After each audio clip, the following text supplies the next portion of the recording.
the world with different stories behind them. And yeah, DDaHyoNi's story is definitely inspirational, right? He's passionate about the game, and he turned it into a job, you know? And I think the thing I love about DDaHyoNi more than anyone else is he's one of those guys in the scene that's just able to have fun, both playing Hearthstone and just away from the game as well. You can see he's kind of got that upbeat personality. He makes the most of everything. And if you like follow him around while he's live streaming, he finds things entertaining that I just would never have thought it could be fun. So that personality in the scene, in the community, even though I can't speak with him because of language barriers, it's still great to be around. That type of energy, that person. Absolutely, yeah. I mean, it's so important to have fun with a game when you're going to play that much. You're going to put that many hours into something. You know, you need to make sure that you're enjoying it. You need to make sure that you know, like you love your job and you never work a day in your life, right? So exactly. So just looking at the bans here, it's kind of as we predicted. The Tempo Mage from Mage has been banned, which is really useful because I don't want to say Mage and Mage lots throughout today. And then DDaHyoNi's Milrogue has been banned, which is really sad because I want to see that deck be played again. That was one of the jankiest, funnest things I've ever seen. yeah, I mean, it definitely makes sense, right? Mage is expecting one of his aggressive decks to be banned out, which leaves him with both Big Priest and Control Warlock up. So that would mean DDaHyoNi's Rogue deck can actually hard counter both of those decks fairly easily. So, you know, good bans, I think, here coming out from both players. DDaHyoNi's being more straightforward, and Mage's ban needing to kind of predict what DDaHyoNi would do and, you know, correctly figuring it out in this case. So with the Conquest lineup, all three remaining decks must get a win. What are the weak points in each of their lineups as we go into Game 1 here?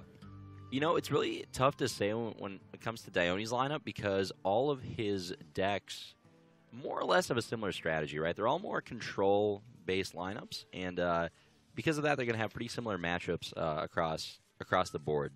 We have Control Warlock, N'Zoth Paladin, and Big Mage here for DDaHyoNi.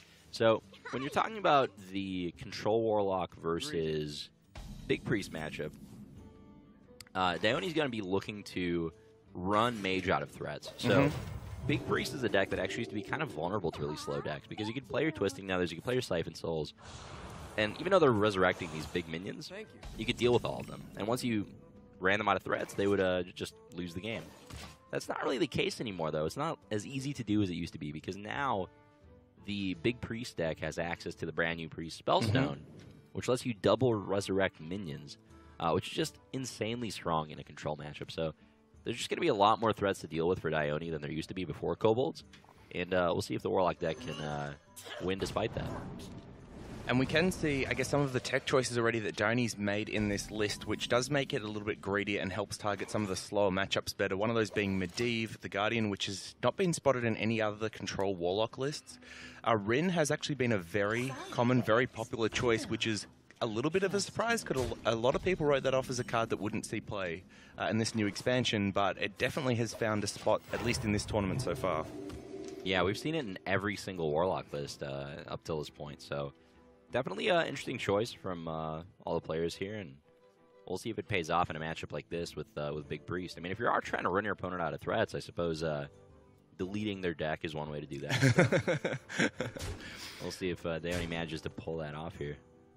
So the strategy for Mage, I guess, is pretty straightforward, which is either Barnes or Shadow Essence needs to come down as early as possible, and then you just start chain resurrecting your minions.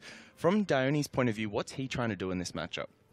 Well, DDaHyoNi just wants to establish as much of a board at this point in the game as he can before the big minions from Mage come out. And at that point, he wants to basically force Mage to spend entire turns clearing his board. And if Mage doesn't do that, then he's going to start punishing his life total. So Mage is going to have to basically start making a choice between, you know, do I Psychic Scream and stem the bleeding, or do I develop more pressure, resurrect some minions? Wow. usually the other way around is how I want that to happen. I mean, huge turn from Mage there in one way because the Charge is definitely the best minion at this point in the game that he wanted to pull, just because he does have the Resurrects in hand to keep rezzing it and really put that pressure on early. But to pull out the Barnes, ouch. Yeah, Charge is one of the better ones. I think in a matchup like this that's so attrition-based, sometimes you'd actually prefer Ysera if it's in the deck. Well, he's actually not playing it, but Lich King's another good one because getting like a Frostmourne is actually very impactful. Right. The extra value that those cards create is more important than the tempo that something like Charge offers. Yep.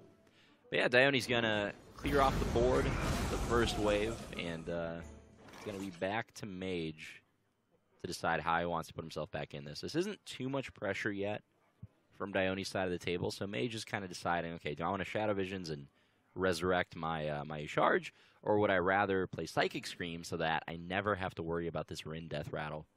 Yeah, and it's interesting because the Psychic Scream also gets rid of one of those Dreadlords, which is very useful for Gul'dan later on. And from Mage's perspective, if you're not using that Psychic Scream now, when are you using it in the game? Where do you get a better value turn than this? Now, maybe it's after a Gul'dan Resurrection, but he does have the Shadow Reaper Anduin, and he does have a second Psychic Scream in deck. Right, this is a very pivotal turn for Mage. He's recognizing that, you know, that Rin may be the path to victory for DaHyoNi here, and taking it off the board just has a lot of value for that reason. Now, DaHyoNi still can redraw it, but I mean, at this point, he would have to find it again, play it, go through the whole seal process. That might just take too long for that to be a viable line. And Mage does want to also make sure that he Shadow Visions a Resurrection Spellstone as early as possible, because getting a third copy of that card really is going to be very relevant. Oh, he got it. Yeah. Oh, man. Well, what are the odds? Got him. Oh, there you go. Interesting. So, yeah, Mage is opting to Shadow Visions instead of playing Double Servitude. He realizes that DaHyoNi has 8 mana going to the next turn. So for those of you wondering, why didn't he just make 2 Yusharges right there? Well, that's the reason, right? You don't want your opponent to immediately twisting Nether board like that. 2 big minions is plenty. So there's actually a very interesting interaction with the new Priest Spellstone that I wasn't aware of. Oh, yeah?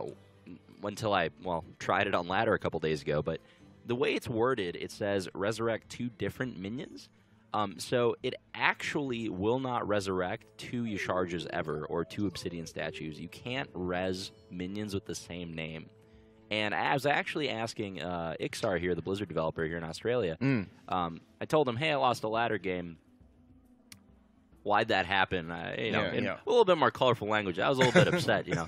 But yeah, you upset right now? I know. Please, yeah, normally, pulling my chain. The epitome of calm and collected. But yeah, anyway, the reason for that is they're actually testing some combo decks with this new Priest Spellstone, where you could resurrect like double Prophet Melon and like Mind Blast your opponent out. Okay, and it was just a little too strong. Right. A little too strong. Oh, that's really interesting. Yeah. It's like good trivia. Right, yeah. But yeah, it's kind of cool because, you know, the way the card's worded, you wouldn't necessarily expect that. So we'll see if Mage knows that interaction. Because he's getting Barnes back right now. Now, I really like DaHyoNi's turn there. So instead of clearing the board with a W stars, he realizes that he's got a Taunt in the way, and it's a kind of a decent turn to develop Medivh. What'll happen is those 2 Yustarges are going to pull 2 more minions from the deck, and then DaHyoNi can just Twisting Nether the whole board, so he gets 2 more minions of value, but only takes 10 in the process. So really good restrained play from there, from him there, which is going to get a lot of value out of that Twisting Nether. Right. I mean, he knows that if he Twisting Nethered right there, he would just be facing another big board the next turn. So playing Medivh first is so important because that's going to allow him to get an 8-drop after he clears the board, and it's just a world of difference. Right now, he'll actually be the one with initiative. So good play from him, and we'll see what these charges pull out here. But I mean, you only have the 2 Twisting Nethers to work with, too, if you're in DaHyoNi's position, so you really need to get maximum mileage out of all of them. Tough turn from DaHyoNi as he snap Twisting Nethers. I see your Lich King, and I raise you an Ironbark Protector. Does this look like a Shadow Reaper Anduin turn for you? There's not too many high attack targets for it as this game goes on, is there? Yeah, there aren't usually too many targets. There's Abyssal Enforcer, and that's pretty much it. Some Warlock lists play Doomguard, but not this one. But yeah, you know, I wouldn't be too surprised to see an Anduin. The problem with playing Shadow Reaper, really, is that you're not really giving yourself initiative on the board. Like, you would rather play Shadow or Death and Eternal Servitude in a lot of cases, just so you're still threatening something. Right. Because if you're in Mage's position, you want to make sure that DaHyoNi's spending his time killing your minions rather than developing his own stuff. At the same time, if you play Anduin sooner, that's more turns of hero powers that you get to weave in.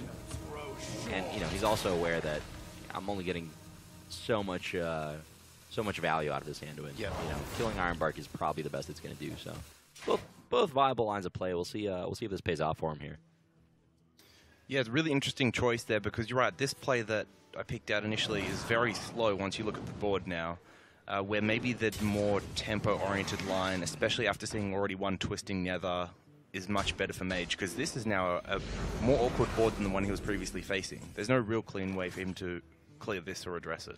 Absolutely. I mean, you got to be frustrated here if you're Mage, because you're facing down a board that would be so easily cleared with just a either your Pint-Size Shadowward Horror combo, or your Embrace the Shadow Circle of Healing combo, or just a Dragonfire Potion, and he happens to have none of them. The Dragonfire Potion is his own fault, because he's not in his running deck. it. But second Psychic Scream would have been really useful as well. Exactly, yeah. Point is, there's a lot of outs, and you know, despite being pretty deep in his deck, Mage just doesn't have a clean way to deal with this. So we might see him just be forced to play out some dudes into your opponent's board, but this is not a situation you want to be in, right? Because then, if DDaHyoNi does clear his minions, he's also taking a ton of damage. Mm-hmm. Job's done. He's going to go for triple resurrect. A little bit unfortunate there for Mage, because he would have loved to have hit that Lich King, I think. And well, I mean, Barnes is obviously the lowest of the 4 minions that have been killed so far. Yeah, that's actually massive. There's only 25% chance to not hit the Lich King, I believe, and he definitely needed that. Just getting every bit of value out of your spell stones is what you need in this matchup. Right now, this looks very good for DDaHyoNi.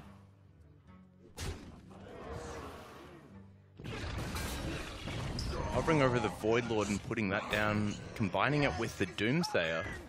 It's a cute little combo. Yeah. But I'm surprised if he thinks that the Doomsayer is going to live. And there's so many tools for that card to be killed. Right. So this sets up like quite a nice turn with the Shadow Word Horror for Mage, right? You can hit into the Void Lord, Shadow Word Horror, kind of clear off the board and put some damage to face. You don't have to really commit anything else. Yeah, this is an incredibly, incredibly powerful turn if you're Mage here. He's considering the options he has for getting this charge through to the face, because, you know, if possible, he would rather just send that damage upstairs. But I don't think there's a very clean way to get through the first half of Void Lord without just using the charge attack. So, and even if there was, it's only 1 more damage. Void Lord is, like, it seems to be one of the most annoying cards in the set so far, just with the amount of taunts that it creates, and Shadow Word Horror is such a nice way to deal with that. Right. He's really looking for Lich King here. Oh. Wow, that's so unlucky. Twice in a row, Mage whiffs on Lich King. I mean, he had one come out and dock, right? yeah, he did. He did. That's amazing. That's like a 1 in 16 to never get a Death Knight card up until this point. That's a big deal, because a single Frostmourne could just be the difference between winning or losing in this match.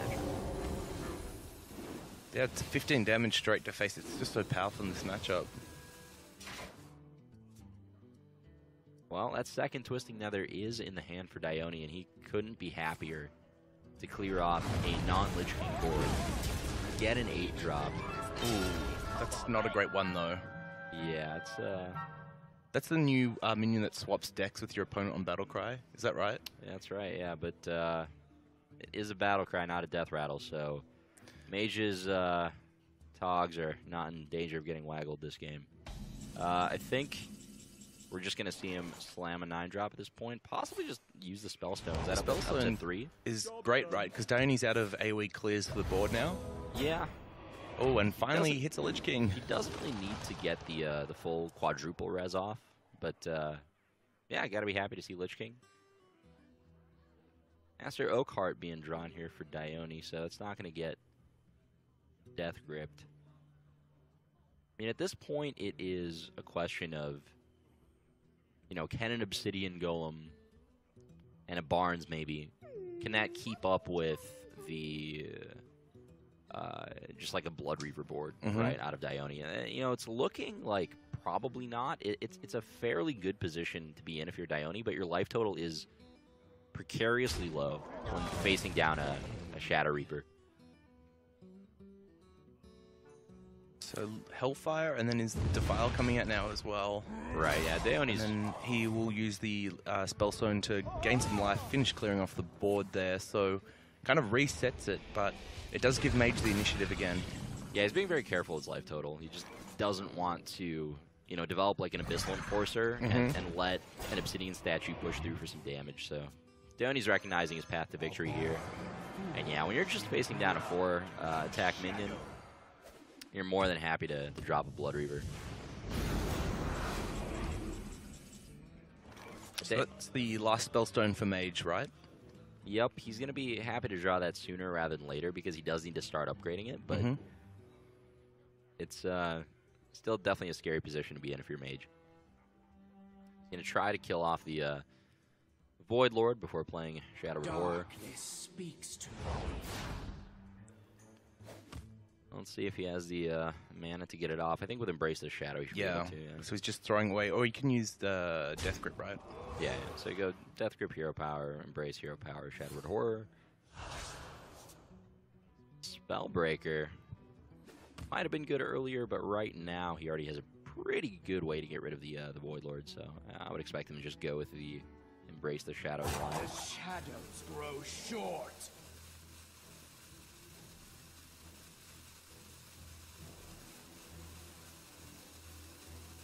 Interesting.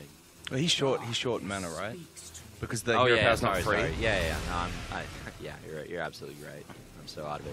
I was I'm hoping so used chat to wouldn't this- notice if we just didn't say anything. That's right. That's right. Well, I'm actually so used to this Hero Power not costing mana that sometimes I just it's a shock neglect when to- it does. Playing Shadow Reaper the fair way is not usually how it's done, but So one of the other cool choices that DDaHyoNi has in his deck that other people don't is that Possessed Lackey, which is a 5-mana 2/2 recruits a demon on Death Rattle. yeah, it's a card that surprisingly hasn't played as much as it could be. It is a very powerful effect, right? Just pulling out a Void Lord early, or just any large minion, can just be so incredibly powerful. The Void Lords, the Dread Lords, the Abyssal Enforcers, any of those are awesome stats for what it pulls out. I guess it is a kind of a slow card, but when cards such as the new weapon, the Weapon of Minari, is being played in some of these decks, I mean, that card's just as slow, so why not? Yeah, it's another cool card to pull out of a Master O card as well. So Very true, yeah. Can kind of keep that combo recruit chain going. Yep. So does Mage have any minions left in his deck to actually Shadow Essence? I don't believe so. We've seen yeah, he the definitely Lich doesn't. King, both Obsidians, Usage, yeah, and that's it. Barnes is obviously gone as well. He's whiffed roughly 100 turns of Usage triggers at this point, so yeah, I definitely don't think there's anything left for him, but he's at this point just trying to figure out, how can I still win this game? How can I actually face down a Blood Reaver and Infinite Seals? Well, it all comes down to the next turn for him, right? Because the last Spellstone will be used. Right, I mean, Assuming he's not in lethal range. Azari's about to come down. I really hope we get to see the animation for once. Well, the Mage doesn't have anything left in his deck worth playing. That's true. Misses on Mage Lich is King again, wow. Incredibly good at bringing back Barnes. Mm. If only Barnes added Death Knight spells to your hand at the end of the turn, he might be in this game. But honestly, this is some very unfortunate RNG for Mage. You got to feel for him here. Like, the best card in his deck in this matchup is Lich King. And, yeah, just the fact that he could only get one Death Knight card out of it is just very rough. At the same time, I do enjoy Barnes players being punished for playing Barnes. That's right, that's right. It's refreshing to see, for sure. That's not my ladder experience at all. Yeah. To be fair, Mage did misplay by not drawing Barnes by turn 4, so that's on him. That's true. He'll learn from that. Yeah. Was there a better clear there if he had put the 4-1 into the Obsidian and then Defiled? I think he had a full clear on the board. And this works as well, but less stylish. That's true. Could have had one more little animation trade. But yeah, there we go. DDaHyoNi manages to get Mage out of threats. Mage being punished for not having that Ysera in the deck as well. That one single card choice could have been just a world of difference, right?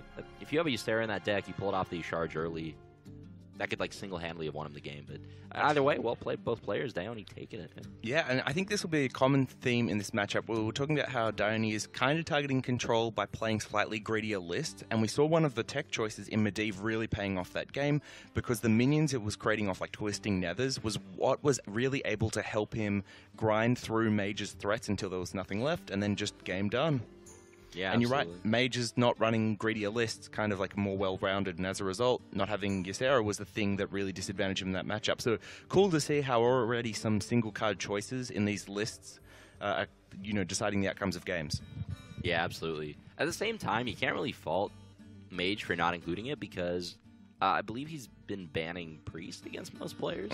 So when you go into a lineup knowing that you're going to ban a certain class, you'll just not include the card that's for that matchup, right? Ysera is usually for the Priest matchup, so it makes sense that he cut it. Yeah. I mean, I'm not saying it's a poor deck building decision. It's just the unfortunate thing is Mage obviously wasn't predicting to come into these super anti-control lineups that are punishing him for running a more well-rounded deck list. Yeah, I definitely did not expect to see a lineup like DDaHyoNi's either. It's cool to see it performing, you know? Who would have thought that the first day after expansion that Mill Rogue would be getting banned? Yep. Mill Rogue. Who would have thought that's a deck, man? Who would have thought? For real.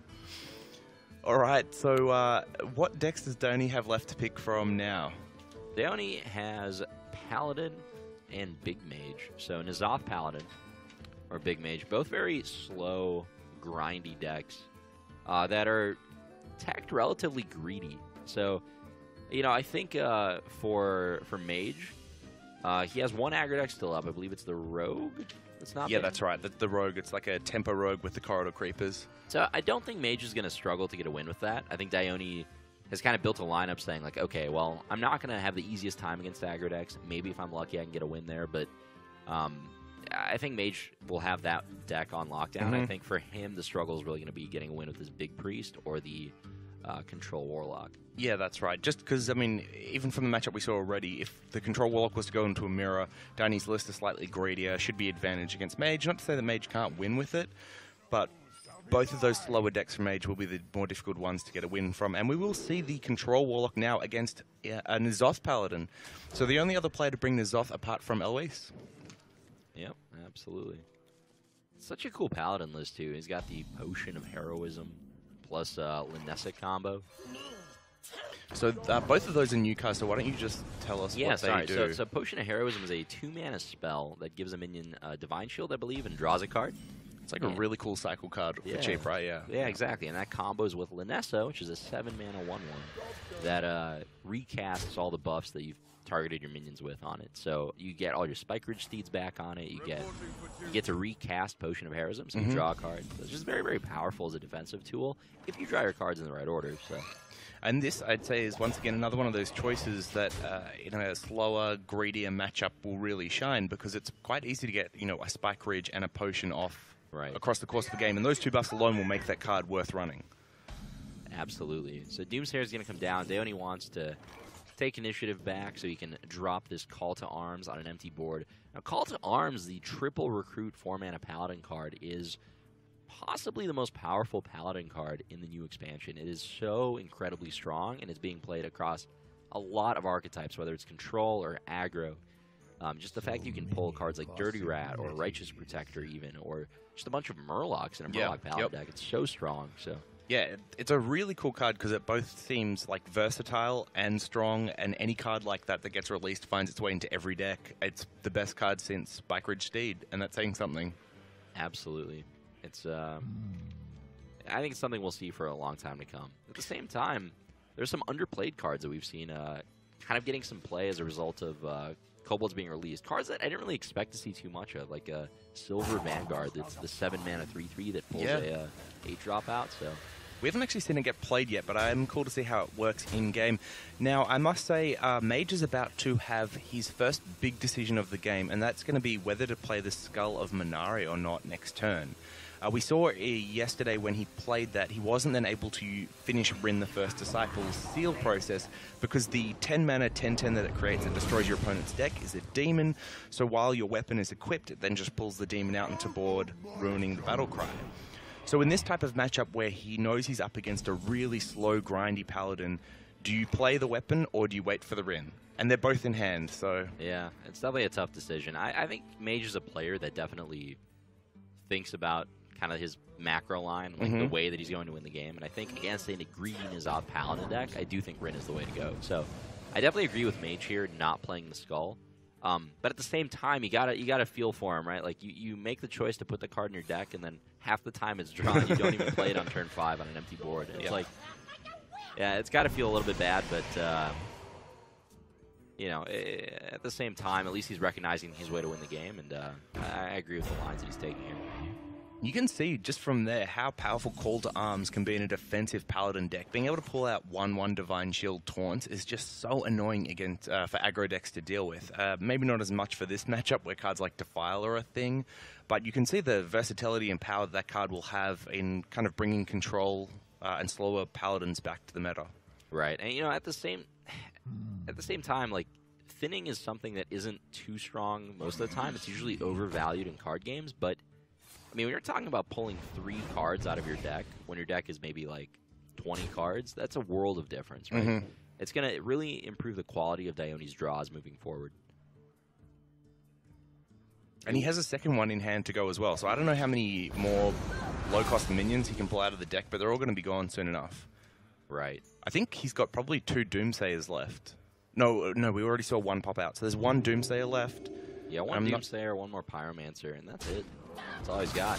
He's running the bare minimum. Kind of surprising not to see a Dirty Rat, too, in that list. Yeah, you're right. That feels like it'd be a really good fit.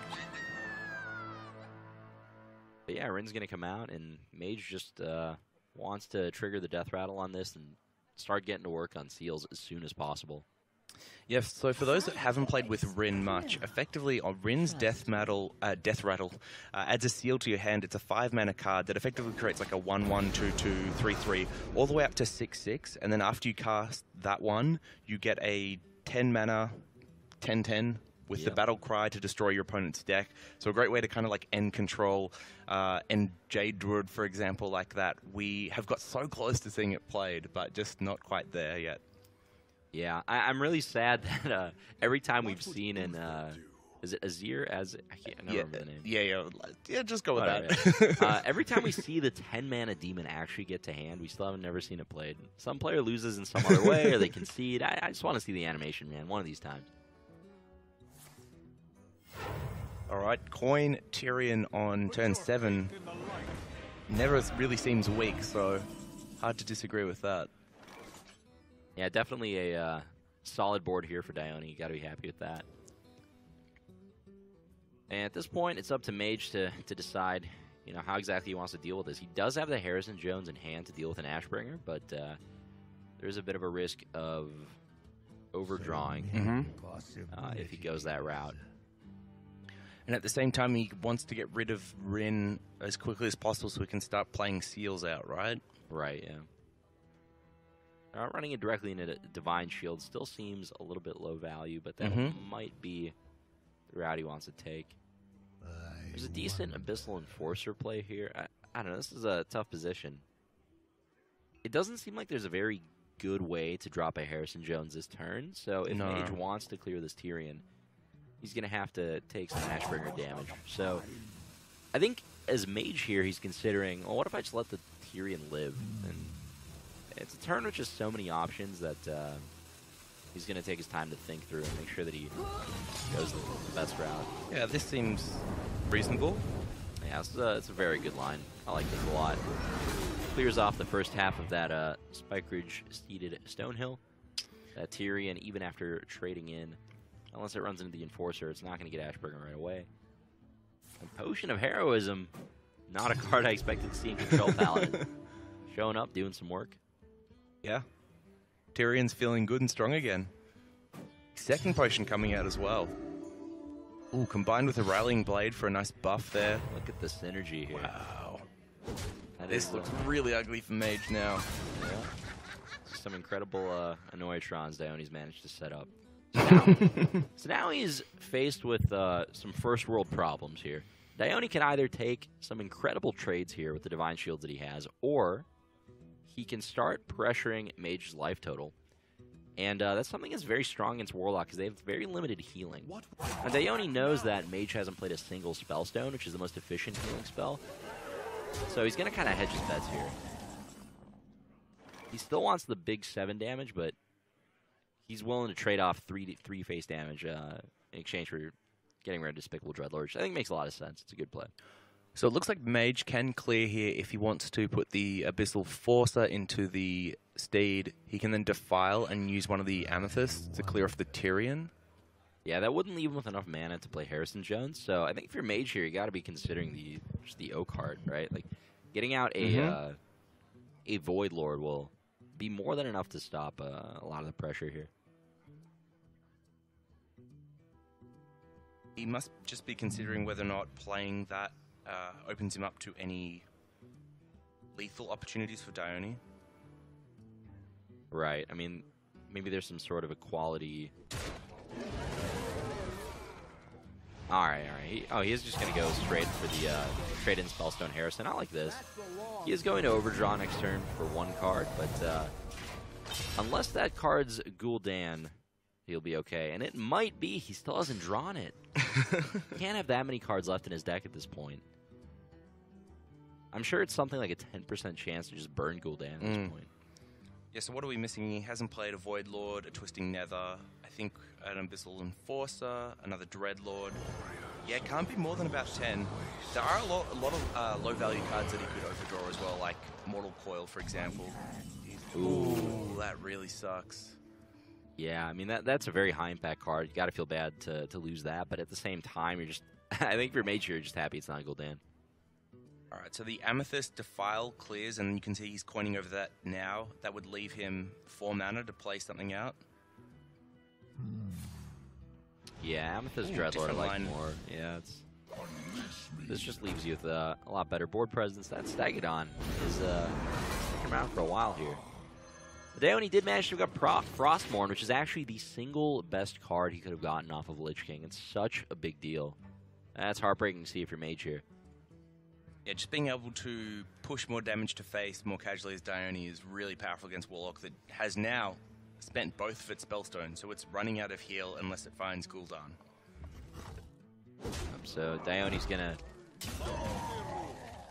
get rid of Mage's board for the most part here, come in for 3 damage, and he's feeling good.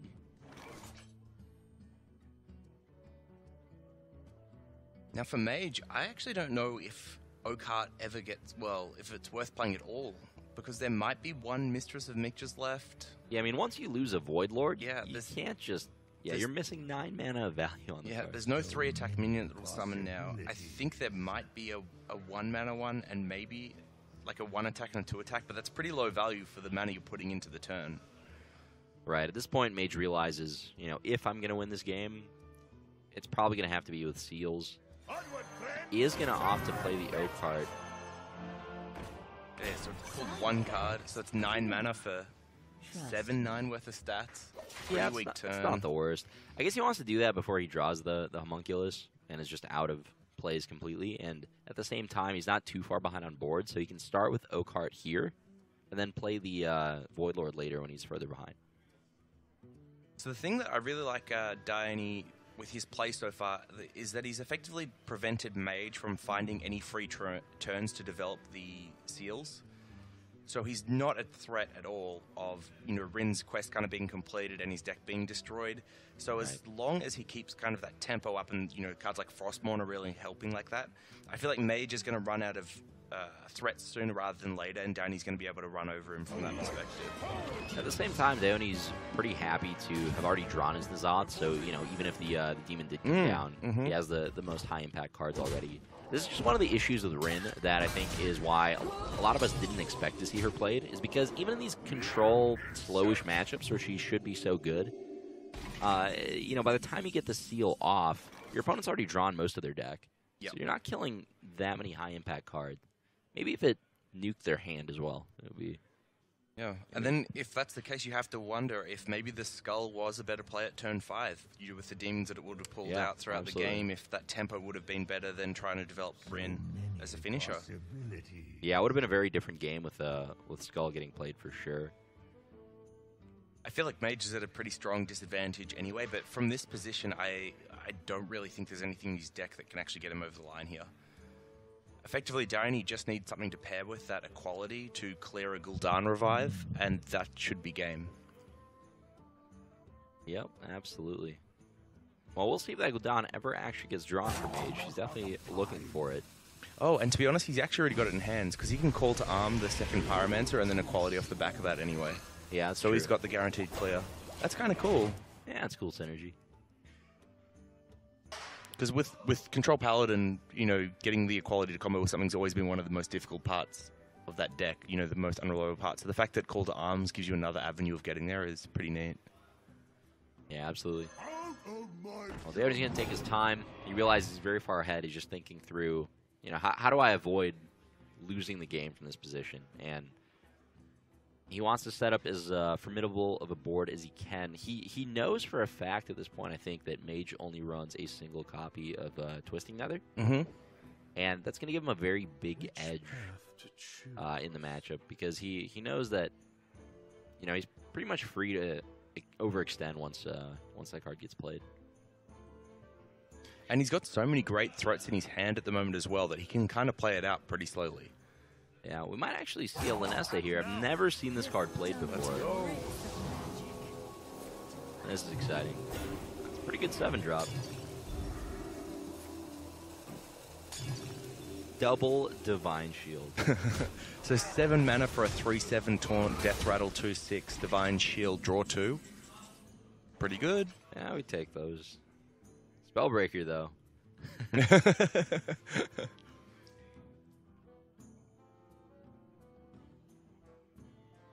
And I can't really see a better play than that. Yeah, Mage is considering, like, you know, what do the defiles look like on this board?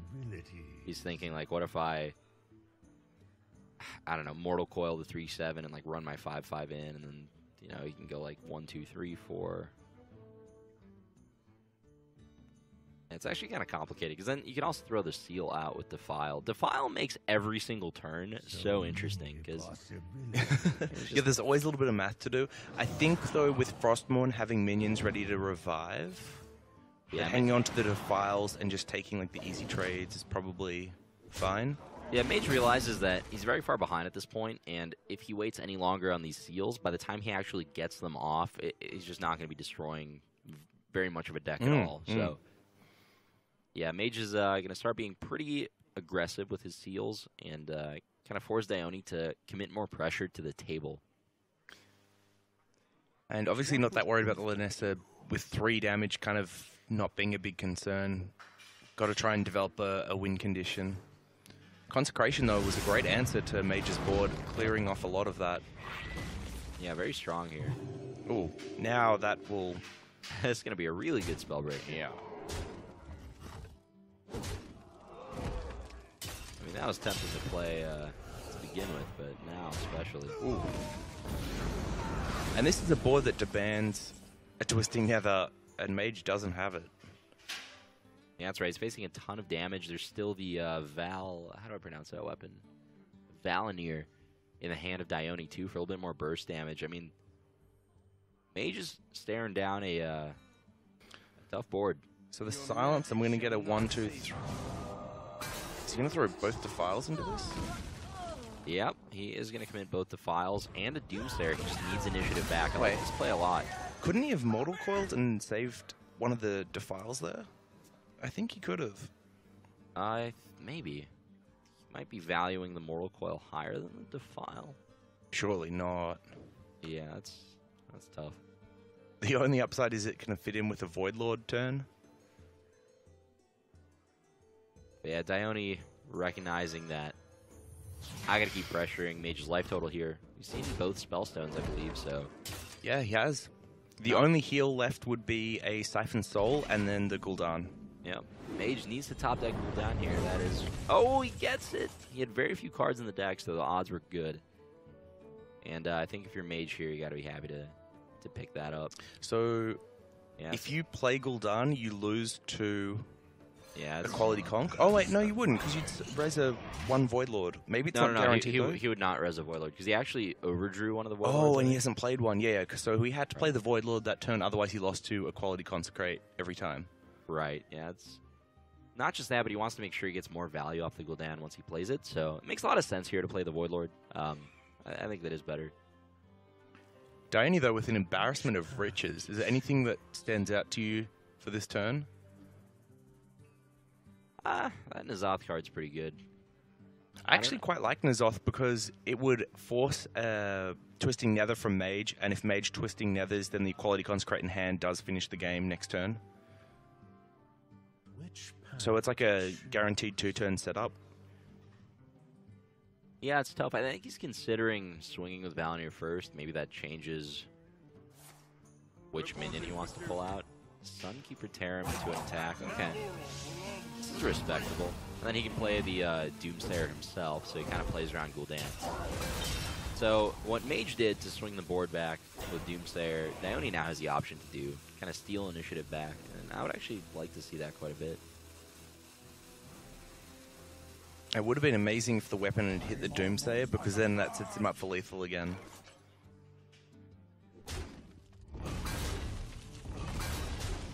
But yeah, we are going to see a Gul'dan come down for Mage on a board where there isn't that much pressure, so it's good for him.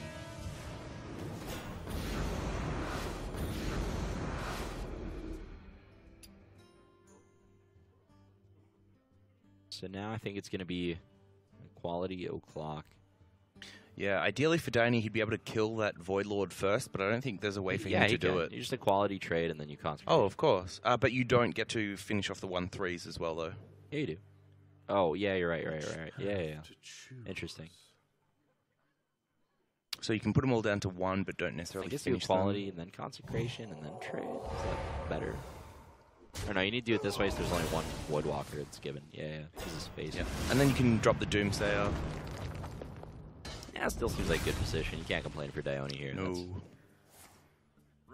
That's a great spot to be in. And Mage at this point just looking for ways to... Missile Enforcer? Yeah. Missile Enforcer does let him clear the Doomsayer and keep initiative. So I wouldn't be surprised to see that. Yep. Such a lucky top deck. So then the N'Zoth is the answer here from DDaHyoNi. But that will then get Twisting Nethered because he knows that's in the hand. The Death Rattle... give him...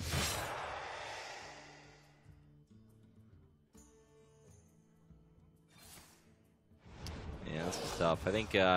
Oh, so the weapon goes back to DDaHyoNi, but then so does Tyrion's? Which one triggers first? It must be... The weapon goes to hand, right? No, it re-equips. So it equipped first, then Tyrion went over the top, and the buff went back to hand. Oh, wow. That's crazy. Interesting. All right, well. Yeah, DDaHyoNi's greedy Paladin deck getting rewarded for just all that late-game grindy value that it has. And, yeah, Warlock definitely struggling to get a win there. That is one of the decks we expected Mage to struggle to win with. And, yeah, you know, with a Conquest lineup, it's definitely going to be a struggle for him to push through a win with either Priest or this deck. But, yeah, props to DDaHyoNi. You know, he picked a lineup with a strategy, and he got rewarded by kind of queuing against the player he wanted to queue into. Yeah. I mean, yesterday, though, he was up against Citizen Napa, who had, I think, basically... an aggro lineup and then Big Priest, and he was able to still bully the Big Priest to get through. So yesterday his lineup probably wasn't as favored, and he managed to get a win, and now today he's definitely reaping the rewards of the lineup that he's picked. Mage being in a very tricky position, being 0-2 down. DDaHyoNi has one deck left to win with, and that is his Mage. Now, this is a big Mage, so how does this deck run? What does it run? Like, what's it got that makes it interesting? So yeah, Big Mage is a really cool new deck that is played now in this tournament by a couple players as a result of Kobolds being out. So we have Dragon Fury, which is the new 5-mana AoE spell that reveals a spell in your deck and deals damage to every minion equal to its cost. And that's probably the best card in the deck. Just a 5-mana, effectively Twisting Nether in a lot of cases. But yeah, you're pairing that up with Jaina as a solid finisher, the new Dragon Caller Alana, which summons a lot of dragons equal to the expensive spells you played. You have Medivh.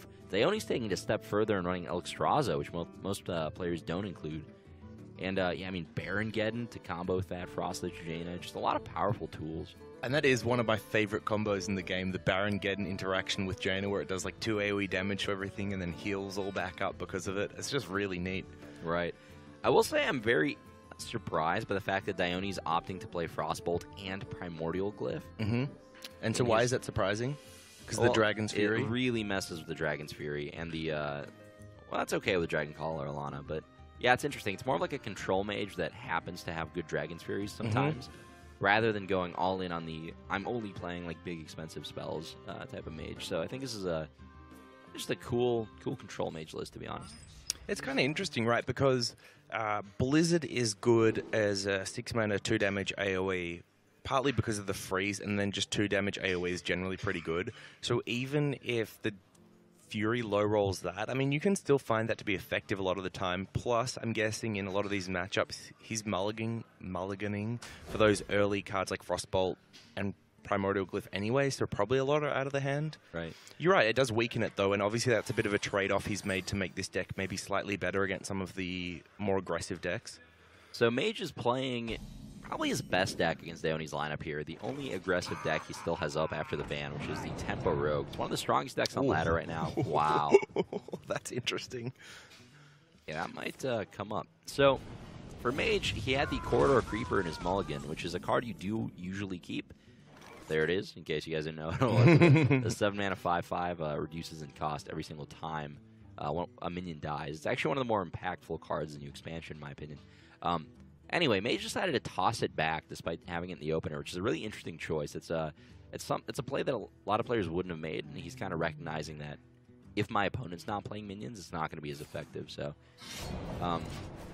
he did drop Patches, which was a pretty big misplay on the part of Mage. Yeah, I mean, first Barnes, now Patches, just not playing well today. Yeah, but we'll see if he can win despite that. I will say that this is probably DDaHyoNi's best deck for beating aggro. He has a lot of board clears, 2 ice blocks, the Arcanologist. He's playing Frostbolt, like actually good early game removal to keep up with these kinds of boards. I mean, when your opponent draws Patches, has a weak opener, and you get a pretty reasonable draw like that, you got to feel good if you're DDaHyoNi. He might actually get a win. It's really hard to actually see him losing from here. The rest of his hand is kind of ugly, but just the double Frostbolt alone is so powerful against these Tempo Rogue openers. Yeah, I mean, Mage was really looking for a free win out of this Rogue deck, and I just don't think he's going to get it here. This is a really, really rough start for him at this point. It's kind of like a really good way to sum up his series so far. Right. I mean, to be fair, this was a very unfortunate pairing for Mage. I think if at any point he did queue into DDaHyoNi, just by virtue of lineups, he's going to struggle to win. So it's definitely not a knock on him as a player at all. It's just, sometimes players submit a lineup that's very specific at targeting one thing, and you just queue into that and get wrecked. So, yeah, Mage is going to opt to play Shadow Step here to set up this Bone Mare play after the Doomsayer pops off. And we'll see if that'll be enough to put him back in the game. I mean, DDaHyoNi's even drawing answers for that. He's got the Firelands Portal ready to go on turn 7, the Glyph now. I mean, this is crazy. We're actually going to see the Rogue deck turn into the control deck with his Frostless Jaina. Like, that is how Mage has to win the game now, is Frostless Jaina value. And, I mean, we'll see if that's good enough against a deck with just so much more late game. Yeah, Mage is really hoping that DDaHyoNi does not have the Firelands Portal answer here. Or even something like Meteor would be very powerful too. Yep. DDaHyoNi is going to play the Firelands before his turn even starts. And quite a quick series here. Both players with hands that kind of play themselves, They're not going to sit there, hemming and hawing for a while. They know what's up. They're going to play their stuff. Mage is going in, and he's made the same mistake that he made yesterday, which is Meteor positioning. No, this is... You think this is okay? Letting it hit the 2... Yeah. You can't really do better than that. I mean, it's kind of meaningless on this board. I think yesterday there definitely was a misplay with Meteor positioning, but in this case it's kind of like... With a 2/5 poison on your opponent's side of the board, it's going to be the same thing either way. It depends, right? Because he might be happy to leave up... Oh, yeah, I guess so. If the 5/5 was on the other side, isn't that slightly better? One of the 5/5s on the other side. Well, he could kill the Sousey plus the 5/5 then. Maybe you might be right. I'm not sure. Because this way, like the minion lives, and he didn't have to let it live. Yeah, you're probably right. Your magic Glacial shall Mysteries is less than effective in a rogue deck. And we'll see if some backstabs and a Jaina are enough to win the game from this position. But my guess is no. The Medivh and the Alex are going to allow DDaHyoNi to put on some serious pressure once this Jaina comes down. But the game could get kind of interesting here. I mean, we could see some... I mean, are there any high-impact draws in the rogue deck at this point? Vilespine Slayers, I guess, would be good. Yeah, I think the biggest difficulty for Mage is that while he will get the Frost Lich Jaina down, the reason, or the thing that makes it so powerful in some of these control Mage decks is they've got multiple ways to get a minion to 1 life and then get the ping in, but Mage really doesn't have that much at his disposal. The backstabs will be one way, the deckhand will be another, but outside of those few cards that he's already got, there's really not much left that is going to let him get a lot of value out of the Jaina. Yeah, Mage recognizes that DDaHyoNi's going to trade his minions in anyway, just so that Mage can't ping them and make more water elementals. So he's aware that he doesn't need to use a backstab here. That's why he chose not to kill a 2/2. So the interesting thing for Mage is he's got the Sonya Shadow Dancer, which is the card that lets him create 1/1 death rattles. He still has his 1/1 dagger, so if he draws a Sonya, he can actually kill DDaHyoNi's entire board of the South Sea deckhand. So that's one thing that he's got that can bring him back in it. He does have the Cobalt Scalebanes, Kayan Bloodhoof, and a Leroy Jenkins. If DDaHyoNi does something as silly as let himself get enraged, but he does have the Ice Block up now, which should all but prevent that from happening. Yep. Shadow Step. The backstabs. On theme with the rest of this series. Basically the worst possible draw that Mage could have gotten. But Mage is going to get a water elemental. That's something. If you're in DDaHyoNi's shoes, you have to feel pretty good about this. Even though Frost Lich Jaina has come down and made the game a little bit more difficult than you want it to be, you're still so far ahead. Even using the Alex Dreiser offensively, just going to freeze up the board with a Frost Nova and threaten lethal next turn. Yep. DDaHyoNi recognizing he's extremely far ahead here and just wants to press the issue. Well played. And that's the game. That's it. Mage has no way to gain life, prevent this 15 damage, and DDaHyoNi's going to take it in what is probably the easiest series of his life. Yeah, that was crazy. It was even easier than what we thought it would be. Not only were his decks favored and he played really well, but Mage just had multiple games where he had poor draws, like much poorer than average. So a little bit unfortunate because I feel like it really doesn't display the skill that Mage has to offer, but couldn't do much from the positions he was in.